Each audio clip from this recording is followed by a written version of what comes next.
विद्यार्थियों नमस्कार। आज हम लोग पढ़ेंगे आचार्य हरिराम शर्मा विरचित मधुछंदा के राष्ट्रीयम खंड के अंतर्गत जय नारायण गीति का विवेचन। आचार्य हरिराम शर्मा राजस्थान विश्वविद्यालय में संस्कृत के प्रोफेसर रहे हैं और उनकी ख्याति काफ़ी रही है। वो गीति के क्षेत्र में काफ़ी प्रसिद्ध नाम रहा है। उन्होंने रेडियो, दूरदर्शन आदि पे अनेक कार्यक्रम प्रसारित किए हैं। उनका ये मधुछंदा जो पुस्तक है एक गीतियों का संग्रह है और इसमें उन्होंने अनेक गीतियों को अनेक खंडों में विभाजित करके उनकी रचनाएं की है। और तो मांगल्यम खंड के अंतर्गत हम लोगों ने 3-4 गीतियों का अध्ययन किया है, पाठ किया है। अब इस राष्ट्रीयम खंड के अंतर्गत प्रथम गीति है जय नारायण गीति, जिसका हम विवेचन करेंगे, अध्ययन करेंगे। इस गीति का शीर्षक जो है अत्यंत स्पष्ट है, जिसमें कवि ने जन नारायण गीति कहकर अपने भाव को स्पष्ट रूप से उजागर कर दिया है।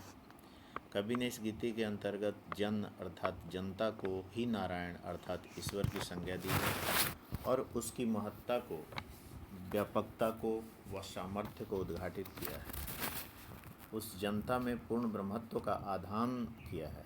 उसे ब्रह्मा रूप में, विष्णु रूप में, शिव रूप में और तीनों के सम्मिलित शक्ति के रूप में भी विवेचन किया है, जो आगे हम देखेंगे। उपयुक्त तीनों देवों के व्यापक स्वरूप को धारण करने वाले नौ सृष्टि की रचना करने में समर्थ जन नारायण की महिमा का गान किया है। आज की इस प्रजातंत्रात्मक व्यवस्था में जनता ही जनार्दन है, इस बात की पुष्टि एवं समर्थन में कवि ने अपनी सरल कोमल पदावलियों में भावाव्यक्ति की है। इस गीति के कुछ 4 पद्य हैं, जिसमें प्रथम पद्य है, उसको देखें और साथ साथ हम व्याख्या करते चलेंगे। गायत सदा तस्य गुणगीताम कुरुत नाम पारायणम नित्यम वंदध्वम जनतंत्रे दिव्यम जन नारायण। इसमें कवि ने कहा है कि जनतंत्र अथवा लोकतंत्र में दिव्य जनता रूपी ईश्वर नित्य वंदनीय है और उसी के गुणों का हम सदा गान करें। गायत सदा तस्य गुणगीताम, उसके गुणों का गान करें और उसी के नाम का हम जाप करें। भाव यह है कि यह जनता रूपी ईश्वर ही स्तुत्य है और इसमें देवतुल्य दिव्यता भी है, क्योंकि यह जनता जब किसी पर कृपा करती है तो उसे अपने सिर आंखों पर बैठाती है और क्रोधित हो जाने पर उसका सर्वनाश भी कर डालती है। अतः इस जनता रूपी नारायण द्वारा रचित गीता का ही पाठ होना चाहिए और उस जनता के कल्याणार्थ ही समस्त प्रकल्प चलने चाहिए, यह भाव है।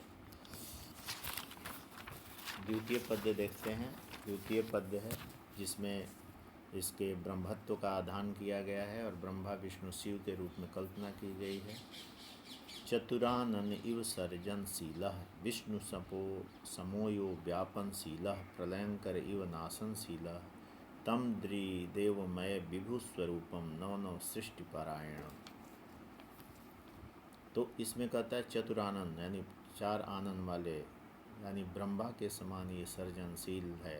ये जन नारायण जो हैं ये ब्रह्मा के स्वरूप में सृष्टिकर्ता के रूप में है, विष्णु के समान पालनकर्ता के रूप में है, व्यापक है और प्रलयंकर अर्थात शिव के समान ये सर्वनाश करने में भी समर्थ देवता के स्वरूप है। जब ऐसा इसके ये 3 तम त्रिदेव में विभु स्वरूप, इस तीनों देव के जो व्यापक स्वरूप को एकत्र करके नौ सृष्टि की रचना करने में जो समर्थ है, ऐसी उपमा देते हुए इसने इस जन नारायण को ये स्तुत्य माना है।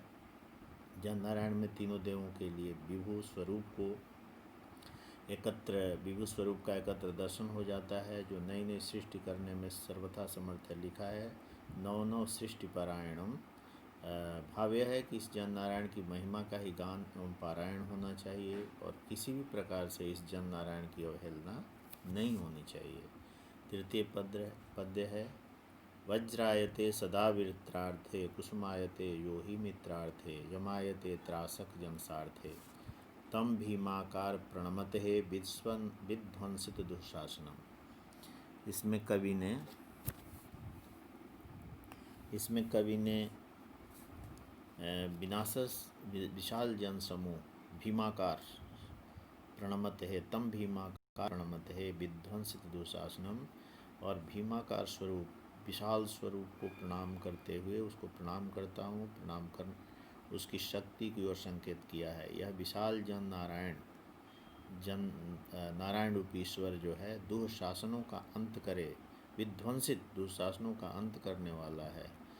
दुशासनों के लिए भीम के सदृश काल स्वरूप है, ऐसा भी भाव है। दुष्ट वृत्त रूपी राक्षसों के नाश के लिए इंद्र के वज्र के समान घातक हो जाता है। वज्रायते सदा वृत्रार्थे, वृत्र एक राक्षस था जिसका वध इंद्र ने किया था। उस तरह इंद्र के वज्र के समान ऐसी उसने किया है कि वो इस तरह से वो हो जाता है, वज्र धारण कर लेता है और दुष्ट राक्षसों के विनाश में भी समर्थ है। कुसुमायते यो ही मित्रार्थे, और जो मित्रजनों के लिए कुसुम के समान कोमल है, फूल से भी कोमल हो जाता है। और जमायते त्रासक जनसार्थे, और त्रास पहुँचाने वाले, पीड़ा पहुँचाने वाले जनों के लिए जम के समान साक्षात मृत्यु बन जाता है।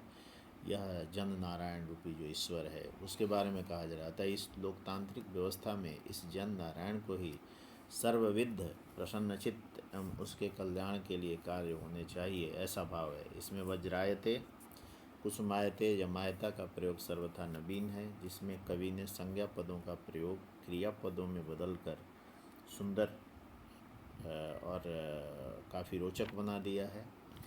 तो इस तरह से इस पद्य के बाद हम चौथे पद्य को देखें। इस पद्य में सत्य धर्म समता के विधायक के रूप में ये जन नारायण यानी जन रूपी ईश्वर की कल्पना की गई है, जो आदर्श तो भगवान रामचंद्र के समान है, और वह इस तरह से इसका एक तरह से दैवीकरण किया गया है। सत्य धर्म समता विधायक स्वतंत्रता भूमिजा नायक यह शोषण रावण विनाशक लिखत तस्य मंगलमय चरिते नूतन युग रामायणम नित्यम बंदध्वम जनतंत्रे दिव्यम जन नारायणम। ये अंतिम पद्य है और इसमें जो है कवि ने कहा कि एक आज के युग के लिए एक नए नूतन युग रामायण की रचना की आवश्यकता है, जिसमें लिखत तस्य मंगल में, और जिसमें उसके मंगल में चरित्र को लिखा जाना चाहिए।